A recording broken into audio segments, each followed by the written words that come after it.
You're throwing your hands up, so am I. I mean, come on now. You're taking these people in their twilight years and you're dragging them through something completely unnecessary. Exactly. And I'm sure this lady is in that facility for a reason, too. I mean, Absolutely. how can we trust her testimony? No shade. Absolutely. But how can we trust her? Dr. Drew, I mean, listen to the way she even posed the question.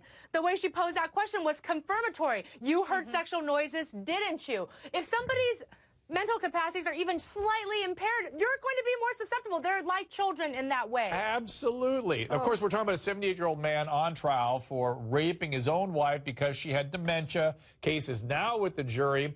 I spoke now. Now listen. Here I want to frame this next little piece. This is something that we all need to get with here, which is that this population is aging in our country. Dementia is exceedingly common.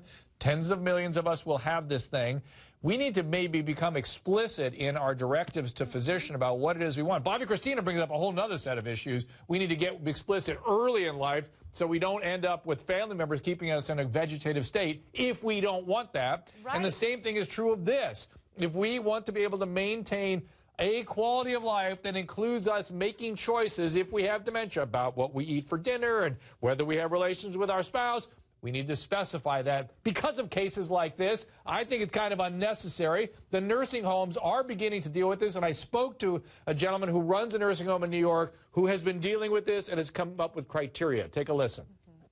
And the philosophy encourages intimacy and encourages the ability to touch, because it's one of the last pleasures in life that we give up. We ask people with dementia to make decisions every day, and they may be very oriented into the moment, even if they don't remember what they had for breakfast that day. And that includes the ability to consent. Why would a family member want to deny the opportunity for a family member to do something that's pleasurable, especially while living in a long-term care facility where we give up so much?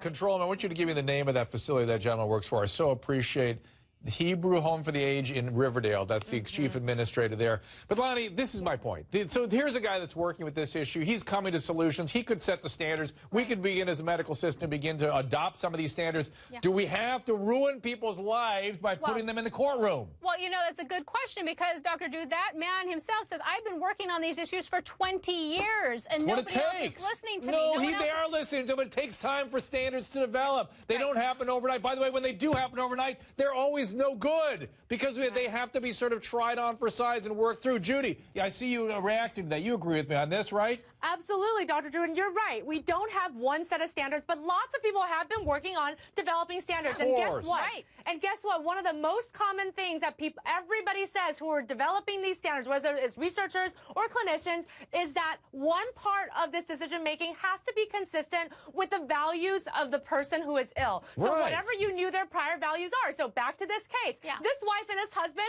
obviously had in their value system sex and intimate touching. Yes. So why are we taking that away? Lonnie. And that's what I want to understand, Dr. Drew, is why when that medical doctor checked the box that said she can no longer consent, why did they never ask her personally, do you want to still have sex? Do you still enjoy it? Do you still know who your husband is? Do you still love him? I mean, it was amazing. If I get told I have dementia, can someone then come in and say, you are no longer allowed to be touched by anyone anymore? I mean, talk about a nightmare to be living in. If you have dementia, somebody comes in and takes the total control away from you about what type of physical contact you can have with your loved ones. I think you're closing in on something that is why we need to specify these things early, because it becomes unclear what somebody can process or understand when you talk to them when they have fluctuating cognition. They may have felt in that moment that they couldn't go to her with that kind of a question, and yet her intimate partner, her husband, could say, hey, let me show you how she interacts with me. And maybe not in this moment, but there are times when she does.